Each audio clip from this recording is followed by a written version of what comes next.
नमस्कार। अब तक के सभी समाचारों को लेकर आपके साथ मैं हूं सुखवीर। आप देख रहे हैं आपका अपने चैनल भिवानी हलचल। और आज की खबरें इस प्रकार से। नारी शिक्षा के प्रबल समर्थक थे पूर्व मुख्यमंत्री स्वर्गीय बनारसी दास गुप्ता जी। ये विचार बाबू बनारसी दास गुप्ता की 16वीं पुण्यतिथि पर हवन यज्ञ में आहुति डालकर उनकी प्रतिमा पर श्रद्धा सुमन अर्पित करते हुए उनके सुपुत्र अजय गुप्ता ने व्यक्त किए। वहीं इस अवसर पर वैश्य महाविद्यालय ट्रस्ट के सभी पदाधिकारियों ने भी उन्हें श्रद्धा सुमन अर्पित किए। महापुरुषों के विचार आज भी प्रासंगिक है। स्वर्गीय बनारसी दास गुप्ता सदैव समाज के प्रेरक रहे। वे नारी शिक्षा के प्रबल समर्थक थे। उनकी प्रेरणा से ही आज भिवानी शिक्षा का हब बनने को अग्रसर है। यह बात बीडी गुप्ता फाउंडेशन के अध्यक्ष एवं स्वर्गीय बीडी गुप्ता के सुपुत्र अजय गुप्ता ने पूर्व मुख्यमंत्री बनारसी दास गुप्ता की 16वीं पुण्यतिथि के अवसर पर हासी रोड पर स्थित बीडी गुप्ता पार्क में आयोजित हवन यज्ञ के अवसर पर स्वर्गीय बनारसी दास गुप्ता के चित्र के सम्मुख पुष्प अर्पित करते हुए कही। उन्होंने कहा कि बाबूजी द्वारा क्षेत्र में शिक्षा रूपी जो भी जोत जलाई थी उनको आगे बढ़ाते हुए B D Gupta foundation, Rotary club Delhi व चौधरी बंसीलाल विश्वविद्यालय भिवानी के संयुक्त तत्वावधान में ग्रामीण क्षेत्र में भी प्रतिभाओं को तराशने का कार्य किया जा रहा है। उन्होंने कहा कि राजकीय स्कूलों के शिक्षकों को भी प्रशिक्षण देकर उनको भी शिक्षा रूपी मिशन को आगे बढ़ाने का हिस्सा बनाया जा रहा है। पूर्व मुख्यमंत्री बनारसी दास गुप्ता जी ने 16वीं पुण्यतिथि पर हासी रोड स्थित बीडी गुप्ता पार्क में हवन यज्ञ के साथ उनके समाधि स्थल पर प्रतिमा के समक्ष अपने श्रद्धा सुमन अर्पित किए। हवन में उनके सुपुत्र बीडी गुप्ता फाउंडेशन के अध्यक्ष अजय बनारसी दास गुप्ता, स्वर्गीय बनारसी दास गुप्ता के पौत्र और पौत्र वधु प्रियांशा और ईस्ता, वैश्य महाविद्यालय ट्रस्ट के प्रधान एडवोकेट शिवरतन गुप्ता, महासचिव डॉक्टर पवन बुआनीवाला, ट्रस्टी विजय किशन अग्रवाल, आदर्श महिला महाविद्यालय प्रबंधक समिति के महासचिव अशोक बुआनीवाला, वैश्य महाविद्यालय के प्राचार्य डॉक्टर संजय गोयल व शहर के अनेक गणमान्य व्यक्तियों ने आहुति डालकर स्वर्गीय गुप्ता जी को श्रद्धांजलि अर्पित की।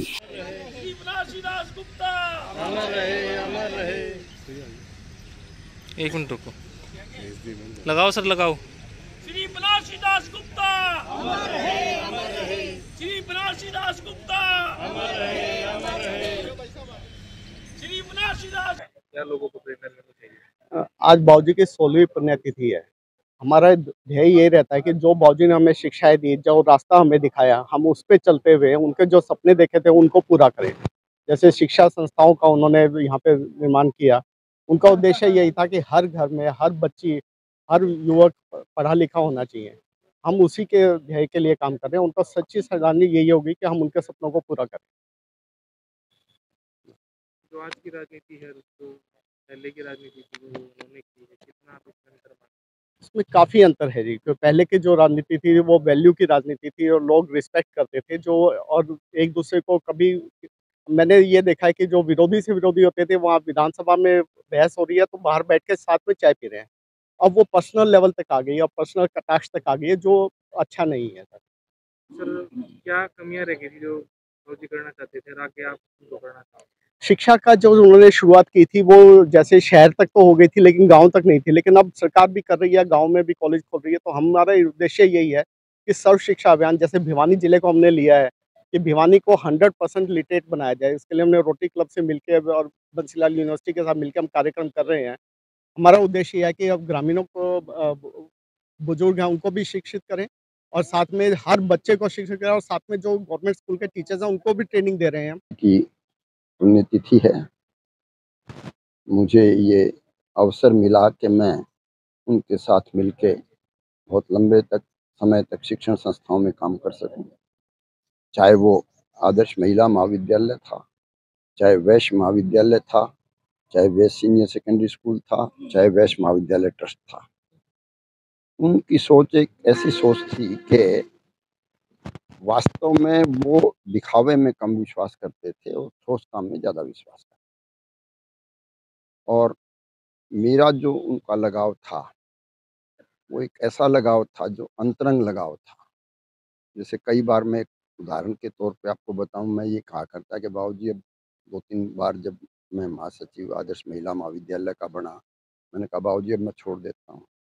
बोला तू भी छोड़ दिए और मैं भी छोड़ दूंगा, एक बार इसने संस्थान ठीक ढंग से चलन दे, कोई अच्छा आदमी ढंग से जो भी सामने नजर आएगा तो फिर अपन छोड़ देंगे। उनका व्यक्तिगत कोई भी, अब वो इतने बड़े राजनीतिज्ञ होते हुए भी कभी संस्थाओं का उन्होंने उपयोग नहीं किया किसी भी काम। चाहे कोई स्टाफ था, चाहे कुछ भी था।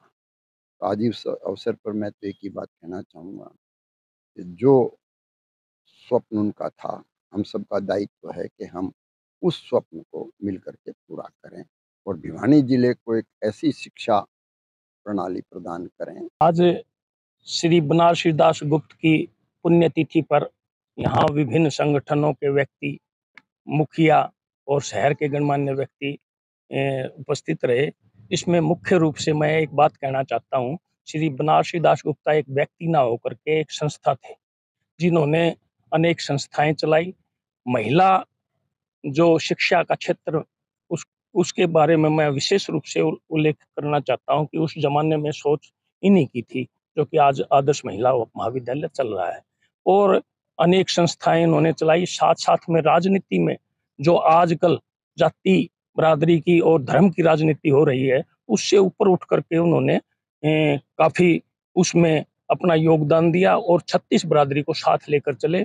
और मैं तो बचपन से उनके साथ रहा हूं, इसलिए मैं उनके व्यक्तित्व से बड़ा प्रभावित रहा हूं और बचपन से ही उनके साथ रहा। इसलिए मैं उनको आज विशेष रूप से अपने परिवार की तरफ से, अपने इलाके की तरफ से, अपनी तरफ से श्रद्धा सुमन। भिवानी की पूर्व सांसद व कांग्रेस की नेत्री श्रुति चौधरी ने अपने निवास स्थान पर रक्षाबंधन के त्योहार को धूमधाम से मनाया। इस अवसर पर भिवानी व महेंद्रगढ़ से पहुंचे कार्यकर्ताओं ने श्रुति चौधरी से राखी बंधवाई और उन्हें आगामी चुनाव में भारी समर्थन देने का आश्वासन दे दिया।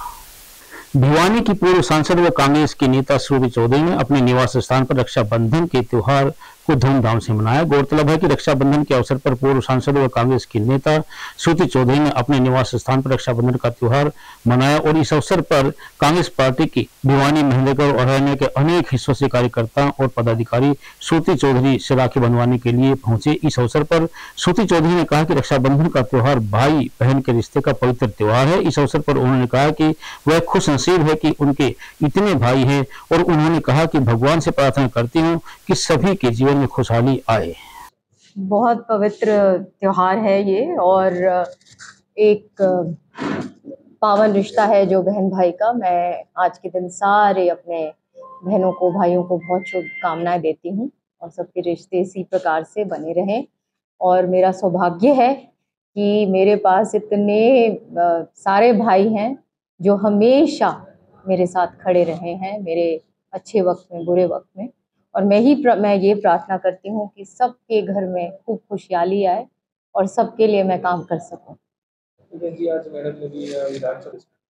आने वाले टाइम में जैसे आप देख रहे हैं कि कांग्रेस किस प्रकार से तेजी पकड़ती जा रही है और लोग अब बाट देख रहे हैं कि कांग्रेस के लिए बटन कब जल्द से जल्द वो दबा पाए, क्योंकि जमीनी रूप पर आज के दिन प्रशासन नाम की कोई चीज़ नहीं है प्रदेश में। और आप जैसे देख सकते हो कि लॉ एंड ऑर्डर नहीं है। चाहे युवा वर्ग की बात हो, सीईटी के नाम से इतना बड़ा भद्दा मजाक किया है बच्चों के साथ, चाहे वो अग्निवीर हो, चाहे महंगाई का टाइम हो, चाहे किसानों की बात हो। तो ये हर तरीके से ये सरकार विफल है। भ्रष्टाचार, जहाँ पे बोला करते थे कि ज़ीरो टॉलरेंस है हमारे भ्रष्टाचार के प्रति, आज के दिन ये जो फैमिली आईडी और ये जो प्रॉपर्टी आईडी जो हो गई है, आम आदमी परेशान इतना त्रस्त है कि उसको अपना रिकॉर्ड ठीक करवाने के लिए भ्रष्टाचार के वो शिकार बनता है। और ये आम बात हो गई है, तराई मची हुई है। और आप देखेंगे कि पहले लोकसभा का चुनाव आएगा, किस प्रकार से कांग्रेस परफॉर्म करेगी, 10 की 10 सीट लेके आएगी और उसके बाद विधानसभा में सरकार बनेगी। आम आदमी पार्टी का बिजली आंदोलन पिछले 1 महीने से बन चुका है जन आंदोलन। पंजाब व दिल्ली की जनता को पार्टी ने बिजली बिलों में राहत देकर किया जनता का आर्थिक बोझ कम, यह कहना है पार्टी नेता पवन हिंदुस्तानी का। वहीं उन्होंने इस मुद्दे को लेकर कार्यकर्ताओं के साथ पदयात्रा निकालकर बिजली बिलों को आग के हवाले किया। इस मौके पर आम आदमी पार्टी के राष्ट्रीय परिषद के सदस्य पवन हिंदुस्तानी ने कहा कि दिल्ली के मुख्यमंत्री अरविंद केजरीवाल जिस समय दिल्ली वासियों को मुफ्त बिजली का वायदा करते थे तो उस समय भाजपा और अन्य विरोधी दल मजाक उड़ाते थे कि ऐसा संभव नहीं है। लेकिन दिल्ली की सत्ता मिलने के बाद अरविंद केजरीवाल ने बिजली निगमों में बड़े घोटालों का पर्दाफाश किया और दिल्ली के आम आदमी को 200 यूनिट बिजली फ्री मिलने लगी। इतना ही नहीं, दिल्ली वासियों को पानी भी मुफ्त मिलता है। इस मौके पर जिलाध्यक्ष गीता शोरा ने कहा कि आप द्वारा शुरू किया गया बिजली आंदोलन पिछले 1 महीने के दौरान एक जन आंदोलन बन चुका है तथा अब हरियाणा प्रदेश की जनता भी अपने बिलों की तुलना दिल्ली और पंजाब के बिलों से करने लगे हैं तथा हरियाणा प्रदेश में आपकी जरूरत महसूस होने लगी है। उन्होंने कहा कि आम आदमी पार्टी आम आदमी तक सुविधाएं पहुंचाने के लिए कृत संकल्प है। अगर दिल्ली और पंजाब की तर्ज पर प्रदेशवासियों ने आम आदमी पार्टी को अपना समर्थन दिया तो निश्चित रूप से बिजली और पानी की सुविधाएं निःशुल्क मिलेंगी। आप लोगों का है। बड़े ही दुर्भाग्य की बात है कि हरियाणा के अंदर आज सरकार बने हुए 7 साल से ऊपर का समय हो गया। आज पंजाब के अंदर 1.5 साल हुआ आम आदमी पार्टी की सरकार बने और वहां 300 यूनिट बिजली फ्री हो जाती है। दिल्ली के अंदर 7 साल से आम आदमी पार्टी सरकार और वहां 200 यूनिट बिजली फ्री हो जाती है, तो हरियाणा में क्यों नहीं हो सकती? आज हरियाणा की जनता की भी यही डिमांड है कि हरियाणा के अंदर भी अब बिजली के जो बिल है वो जीरो आए और 24 घंटे बिजली मिले और वो भी अनकट बिजली मिले। तो उसी के लिए आज आम आदमी पार्टी ने पूरे 22 जिलों के अंदर प्रोटेस्ट किया। इस प्रोटेस्ट से पहले एक तरह से हम इसका ये भी कह सकते हैं कि आज बिजली आंदोलन का समापन हम करने जा रहे हैं। आज से 6850 गांव के अंदर और 7200 वार्ड के अंदर आम आदमी पार्टी ने पूरा बिजली आंदोलन चलाया और उसका पूरा सफलता आज आप लोगों को दिखाई दे रही है कि आज लोगों का समर्थन जो है, पूरे हरियाणा की जनता का समर्थन जो है आम आदमी पार्टी के साथ, इस बिजली आंदोलन के साथ। लाखलान आम आदमी पार्टी आज ये जो बिजली आंदोलन किया है पूरे हरियाणा में डिस्ट्रिक्ट लेवल पे किया गया है। हरियाणा का हर वर्ग महंगी बिजली से, फर्जी बिजली से, पावर कट से त्रस्त है, परेशान है। आम आदमी पार्टी ने आमजन के हित के लिए बिजली आंदोलन शुरू किया और आम आदमी पार्टी के सभी कार्यकर्ता पदाधिकारियों की यही मांग है कि हरियाणा में भी फ्री बिजली हो, जीरो बिल हो और 24 घंटे बिजली हो। पहले हरियाणा के लोगों के सामने एक मजबूत विकल्प नहीं था, अब आम आदमी पार्टी पूरे हरियाणा प्रदेश के सामने एक मजबूत विकल्प है। मंगलवार को भिवानी की विद्यानगर कॉलोनी में एक दिल दहला देने वाली घटना घटित हो गई। एक पिता ने गरीबी से तंग आकर अपनी 8 वर्षीय पुत्री का गला रेतकर हत्या करके स्वयं ने भी फांसी लगाकर अपनी जीवन लीला समाप्त कर ली। वहीं पुलिस ने मौके पर पहुंचकर दोनों के शवों को पोस्टमार्टम के लिए जिला सामान्य अस्पताल में पहुंचाया। घटना आज दिन की है, जहां पवन कुमार जो कि वेल्डिंग का काम करता था, उसने पहले अपनी बेटी रिया की गला काटकर हत्या कर दी, उसके बाद फांसी लगा ली। सुसाइड नोट के अनुसार पवन का काम सही नहीं चल रहा था और खर्चे ज्यादा हो रहे थे। उसकी पत्नी भी घर नहीं थी। पवन को डर था कि अगर वह अकेले ही मर गया था तो उसकी बेटी का भविष्य कैसा होगा। उसने अपनी बेटी को गला रेत कर हत्या की और फिर बाद में खुद को फांसी लगा ली। जानकारी मिली तो उद्योग क्षेत्र थाना प्रभारी विशेष कुमार ने मौके पर पहुंचकर दोनों के शव को अपने कब्जे में लिया और उन्हें जिला सामान्य अस्पताल में पोस्टमार्टम के लिए पहुंचा दिया। आज मैं मॉर्निंग और आफ्टरनून के बीच में एक हमारी सब्जी मंडी चौकी इंचार्ज को एक सूचना मिली थी कि विद्यानगर में एक मकान में एक आदमी फांसी पर लटका हुआ है और एक छोटी बच्ची की गला काटकर हत्या हुई है। तो इस सूचना पर हम हमारा चौकी इंचार्ज अपने स्टाफ के साथ मौके पर आए।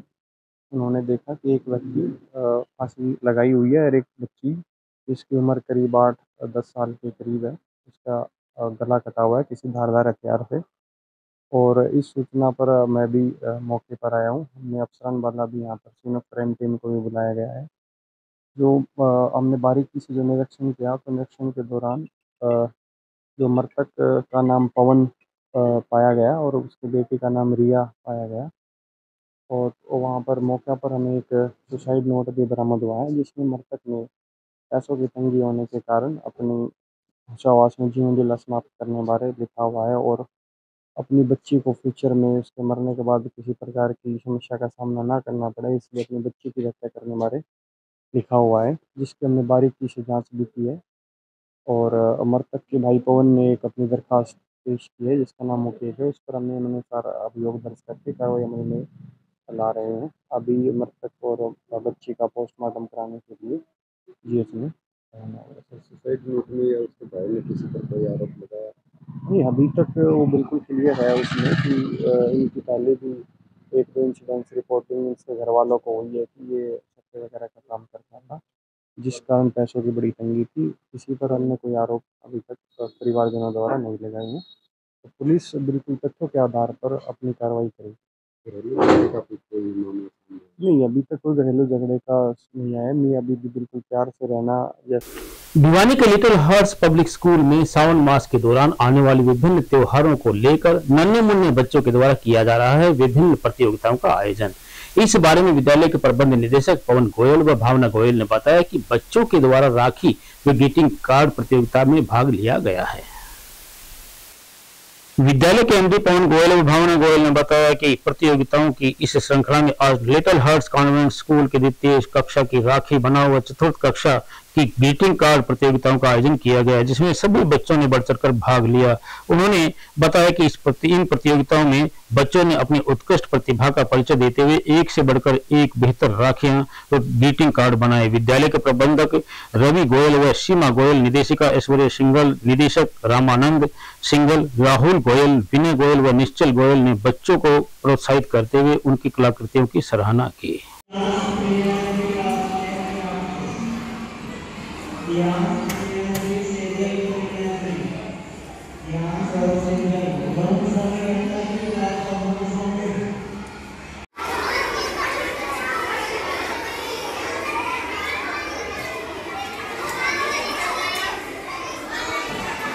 From 7th class. This is Little Hut Public School, and in this school today the competition is organized of cooking without fire, rangoli and mehendi. So I have taken part in cooking without fire, and I have made the donut, and I have made one sandwich also. And all students are making cooking without fire. These classes are different, and in all sections all are making something different, and all things are very good. She has made the sandwiches and she has made one cake, and some students also made something like dahi balle. स्थानीय Sarvepalli Radhakrishnan lab school में शिक्षा विभाग, भारतीय रंगमंच विभाग, पंजाब विश्वविद्यालय चंडीगढ़ के सहयोग से आयोजित किए जा रहे 10 दिवसीय थिएटर कार्यशाला का समापन आज हो गया। इस अवसर पर हरियाणा विद्यालय शिक्षा board chairman doctor VP Yadav ने बतौर मुख्य अतिथि पहुंचकर कार्यशाला में भाग लेने वाले बच्चों की प्रतिभा को जी भरकर सराहा। आपको बता दें कि हरियाणा विद्यालय शिक्षा बोर्ड भिवानी के chairman doctor VP Yadav ji आज के कार्यक्रम में मुख्य अतिथि रहे। उन्होंने कार्यक्रम की शुरुआत मां सरस्वती की पूजा अर्चना से की। उन्होंने कहा कि रंगमंच बच्चों की प्रतिभा निखारने के लिए बेहतर प्लेटफॉर्म है। DEO भिवानी संतोष नागर ने कार्यक्रम की अध्यक्षता की। विशिष्ट अतिथि के रूप में BEO शिवानी सुरेंद्र सिंह तथा BEO लोहारू विजय प्रभा पहुंचे। कार्यक्रम की मेजबानी संगीता दास प्राचार्य सर्वपल्ली राधाकृष्णन लैब स्कूल भिवानी ने की। नन्हे अभिनेताओं ने 3 प्रस्तुतियां दी, जिनमें एक नाटक, एक मूक अभिनय और एक म्यूजिकल कोरियोग्राफी शामिल थी, जिसमें बच्चों ने 10 दिन में हुए अनेक सर्वांगीण विकास को प्रदर्शित किया। ये theatre integration in learning system जैसे राष्ट्रीय शिक्षा नीति के तहत एक्सपीरियंशियल लर्निंग, आर्ट इंटीग्रेशन है, वैसे परफॉर्मिंग आर्ट्स, हेरिटेज आर्ट्स, तो इस तरह की एक्टिविटीज़ का आयोजन किया गया है, जिससे विभिन्न विद्यालयों से यहाँ बच्चे आए हुए हैं और यहाँ पर वर्कशॉप चली है 8 हफ्ते तक की, और इसमें बच्चों ने जो वेरियस थिएटर्स एक्टिविटीज़ के ज़रिए उनकी लर्निंग इसके अंदर हुई है। राष्ट्रीय शिक्षा नीति के अंदर एक्सपीरियंशियल लर्निंग का, आर्ट इंटीग्रेशन का विशेष महत्व और उसको देखते हुए आयोजन किया गया है शिक्षा विभाग के और in association Punjab university Chandigarh. जिस तरह से हमारी राष्ट्रीय शिक्षा नीति 2020 के अंदर activity based, inquiry based learning की बात की है और स्पेसिफिकली प्रोजेक्ट बेस्ड लर्निंग की बात की है, मैं समझता हूँ जब इंटरेक्शन होता है, एक डॉट लर्निंग, रटन पद्धति हटकर बच्चे एक्सपीरियंसेस से, इंटरेक्शन से सीखते हैं। तो इस तरह के जो प्रोजेक्ट्स हैं वो आगे भी चलते रहेंगे और गवर्नमेंट ऑफ इंडिया ने एक इसके लिए पॉलिसी जो निर्धारित की है, सिस्टमेटाइजेशन है, उसके तहत ये कार्यक्रम हो रहे हैं और ये चलते रहेंगे। आज हमारी 10 दिवसीय एक थिएटर वर्कशॉप हमने चलाई थी और आज 10वां दिन है। इसका समापन समारोह है, जिसमें हमारे मुख्य अतिथि महोदय VP Singh, chairman of board education Haryana से पधारे हैं और इन्होंने जैसा कि बताया, इस वर्कशॉप से हमारे बच्चों का सर्वांगीण विकास होगा। बच्चों के अंदर जो एक हिचक है वो बाहर निकलेगी, ख़त्म होगी, बच्चों के अंदर आत्मविश्वास की वृद्धि होगी। और इस तरह के जो कार्यक्रम है ये हमारी शिक्षा नीति के तहत भी आते हैं और ये जो है हमारी सरकार की, हमारे एडमिनिस्ट्रेशन की बहुत अच्छी पहल है और इस कार्यक्रम का बच्चों के ऊपर सीधा जो है बहुत ही पॉजिटिव इफेक्ट पड़ेगा और बच्चों के अंदर जो है ओवरऑल डेवलपमेंट में सहयोग होगा। इस कार्यशाला में सभी पूरे डिस्ट्रिक्ट के जो है लोहारू से लेकर भिवानी तक के जितने भी खंड हैं उनमें से बच्चों ने भाग लिया है। 42 बच्चे पूरे इस में बच्चों का एक ग्रुप था और पंजाब यूनिवर्सिटी के जो छात्र हैं उन्होंने इन्हें बहुत ही अच्छी तरह से ट्रेनिंग दी। हमारे जो district coordinator mister Sanjay, mister Kamal और जो हमारी अध्यापिकाएं आई हैं उन लोगों ने भी पूरा सहयोग दिया।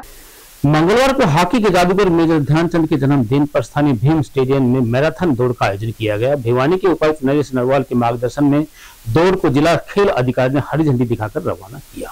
आपको बता दें कि मैराथन में सैकड़ों युवा खिलाड़ियों ने भाग लिया। मैराथन भीम खेल परिसर से शुरू हुई और चिड़ियाघर रोड, शहीद भगत सिंह चौक, भिवानी पब्लिक स्कूल से होते हुए वापस भीम खेल परिसर में संपन्न हुई। इस दौरान जिला खेल अधिकारी ने युवाओं से आह्वान किया कि वे पढ़ाई व खेलों के साथ साथ पर्यावरण संरक्षण व नशा मुक्ति आदि सामाजिक कार्यों में बढ़ चढ़कर भाग लें। उन्होंने युवाओं से पर्यावरण को बचाने के लिए अधिक से अधिक पेड़ लगाने का आह्वान किया। मेजर ध्यानचंद जी के जन्मदिन 29 अगस्त को मनाया जाता है। पूरे हरियाणा बनाया जाता है ये, और आज भिवानी में बनाया जा रहा है। इसके उपलक्ष्य में हम रनिंग कर रहे हैं, मैराथन दौड़ कर रहे हैं। ऐसे बासिया भवन से ये माल सिटी पीछे होती हुई ध्यानचंद भगत सिंह चौक से यहाँ से पीछे आएगी। रिफ्रेशमेंट दिया जाएगा बच्चों को। 29 अगस्त है आज, जो भारत में खेल दिवस पालना किया जाता है। पूरे भारत देश में इसको पालना किया जाता है। विश्व में भी कभी कभी किसी देश में खेल दिवस को हर्षोल्लास के साथ मनाया जाता है। हरियाणा सरकार की आदेश के अनुसार, और ये हमारे सबके नैतिक दायित्व हो जाते हैं कि ध्यानचंद जी को हम याद करें आज के दिन। और इसी याद में हम लोग ये स्पोर्ट्स का ऑर्गेनाइज किए हैं। एक लॉन्ग डिस्टेंस रनिंग मैराथन दौड़ के हिसाब से हम लोगों ने ऑर्गेनाइज किए हैं। इसके साथ साथ वॉलीबॉल का भी एक मैचेस है और हॉकी का भी हम लोग एक मैच। भिवानी की सामाजिक संस्था हमारा अपना फाउंडेशन के सदस्यों के द्वारा रोहतक रोड पर गांव निनान के समीप झुग्गी चौपड़ियों में रहने वाले बच्चों, महिलाओं व बुजुर्गों के साथ खेल दिवस मनाया। इस अवसर पर फाउंडेशन के संस्थापक सचिन जैन व सभी पदाधिकारियों ने बच्चों को पुरस्कार देकर उनका हौसला बढ़ाया। आज हमारा अपना फाउंडेशन ने रोहतक रोड निनान गांव के समीप झुग्गी बस्ती में खेल दिवस के अवसर पर बच्चों, महिलाओं व बुजुर्गों के साथ खेल दिवस मनाया और बच्चों के खेलने के लिए सामान भी वितरित किया। साथ ही साथ हमारा अपना फाउंडेशन का स्पोर्ट्स क्लब भी झुग्गी बस्ती में स्थापित किया गया, जिसमें खेल का सामान श्री गंगाराम पर्स व बेल्ट हाउस ने प्रदान किया। इस अवसर पर हमारा अपना फाउंडेशन के संस्थापक सचिन जैन, CEO SK सिंह, सैनिक प्रकोष्ठ अध्यक्ष महेश चौहान, प्रोफेसर मूल राज जी, श्री ईश्वर शर्मा जी, श्री विपिन परमार जी, अमन गर्ग जी, CBLU के सोशल वर्क विभाग के छात्र व छात्राएं मौजूद रहे। इस अवसर पर हमारा अपना फाउंडेशन के बच्चों ने विभिन्न प्रतियोगिताएं करवाई और बच्चों ने सांस्कृतिक कार्यक्रम प्रस्तुत किए। प्रथम आने वाले बच्चों को प्रोत्साहन और नकद राशि देकर सम्मानित किया गया।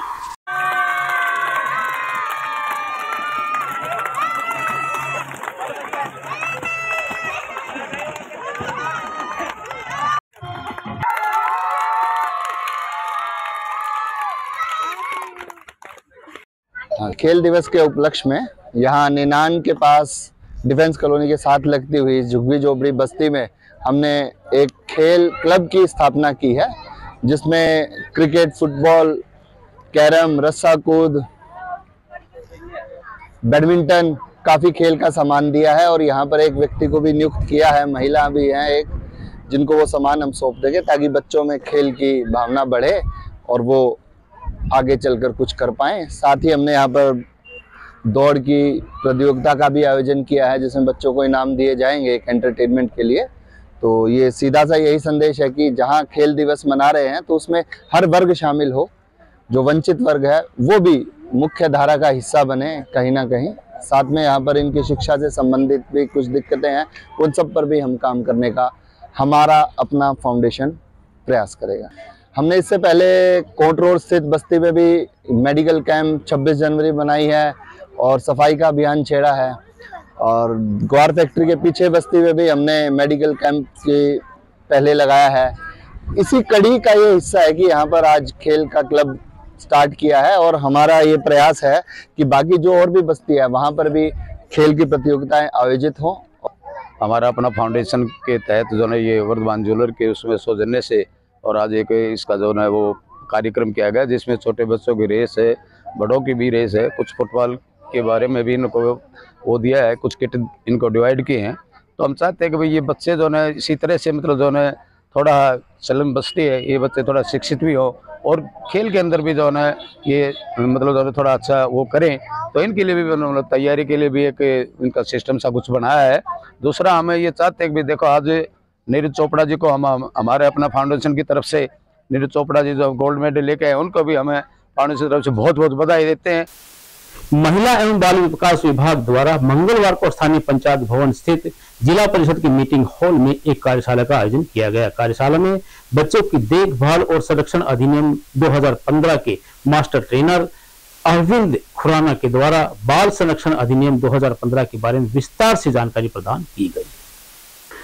बच्चों की देखभाल एवं संरक्षण अधिनियम के मास्टर ट्रेनर अरविंद खुरानिया ने बाल संरक्षण अधिनियम 2015 के संशोधन बारे में विस्तार से जानकारी देते हुए कहा कि भारत में बच्चों के प्रोटेक्शन के लिए जुवेनाइल जस्टिस एक्ट बनाया गया है। अधिनियम किशोर न्याय की एक अलग प्रणाली का प्रावधान करता है जो वयस्क आपराधिक न्याय प्रणाली से भिन्न है। इसका मतलब है कि कानून का उल्लंघन करने वाले बच्चों के साथ अपराधी जैसा व्यवहार नहीं किया जाता है, उनके साथ ऐसे बच्चों जैसा व्यवहार किया जाता है जिन्हें देखभाल और सुरक्षा की आवश्यकता होती है। यह अधिनियम बच्चों के लिए कई सुरक्षा उपाय प्रदान करता है।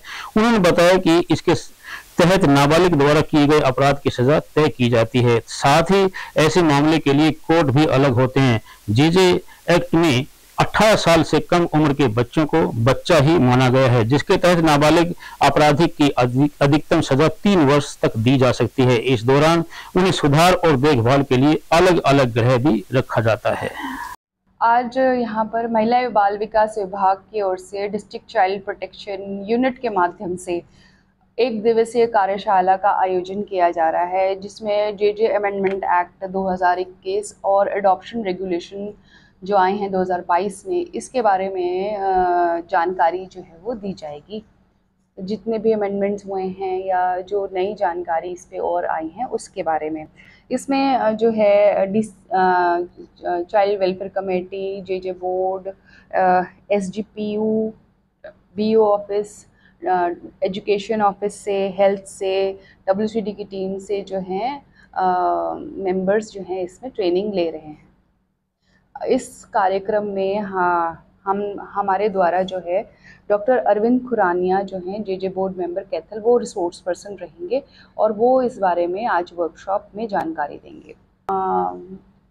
अडॉप्शन के बारे में अगर हम बात करें तो पहले अडॉप्शन जो थी वो कारा के थ्रू जो है वो कोर्ट के माध्यम से करवाई जाती थी, लेकिन अब जो ये पावर्स हैं ये उपायुक्त महोदय को डेलीगेट कर दी गई हैं ताकि जो अडॉप्शन की प्रक्रिया है वो थोड़ी और फास्ट हो सके। इन उद्देश्य यही है कि जो आपको मैंने बताया कि जितनी भी नई अमेंडमेंट्स यानी कि नए रूल्स और आए हैं या जो इसमें लागू होंगे बच्चों से संबंधित, बच्चे जो जिनको need and care of protection हैं या जो कॉन्फ्लिक्ट इन लॉ हैं, उनसे संबंधित अगर उनको कोई सूचना जो उनको अपग्रेड हो जाएगी उनकी सूचना, यानी कि कोई बच्चा आता है। मंगलवार को स्थानीय भीम स्टेडियम के बॉक्सिंग विंग में महिला बॉक्सिंग प्रतियोगिता का आयोजन किया गया। इस अवसर पर आयोजित 2 दिवसीय प्रतियोगिता में अंडर 17, अंडर 19 आयु वर्ग के खिलाड़ियों ने बॉक्सिंग में अपना दमखम दिखाया। पीटीआई राज्यपाल ने बताया कि 2 दिवसीय भीम स्टेडियम में बॉक्सिंग प्रतियोगिता हो रही है, जिसमें अंडर 17, अंडर 19 के बच्चों की प्रतियोगिता हो रही है। आज प्रतियोगिता में भाग लेने वाले बच्चे सभी स्कूलों से थे। जो प्राइवेट स्कूल 60 से 70 बच्चों ने इस प्रतियोगिता में भाग लिया। 31 से 6 सितंबर तक लड़कों की प्रतियोगिता भी आयोजित करवाई जाएगी। यह प्रतियोगिता अंडर 17, अंडर 19, अंडर 14 आयु वर्ग की होगी। साथ ही यहाँ पर आए बच्चों ने बताया कि इस प्रतियोगिता में भाग लेकर उन्हें बहुत अच्छा लग रहा है और उन्हें आगे भी खेलने का मौका मिलेगा। साथ ही उन्होंने बताया कि यहाँ सभी स्कूलों की जिला प्रतियोगिता हो रही है और इसमें हमें सभी स्कूलों के बच्चों के साथ खेलने का अवसर मिल रहा है।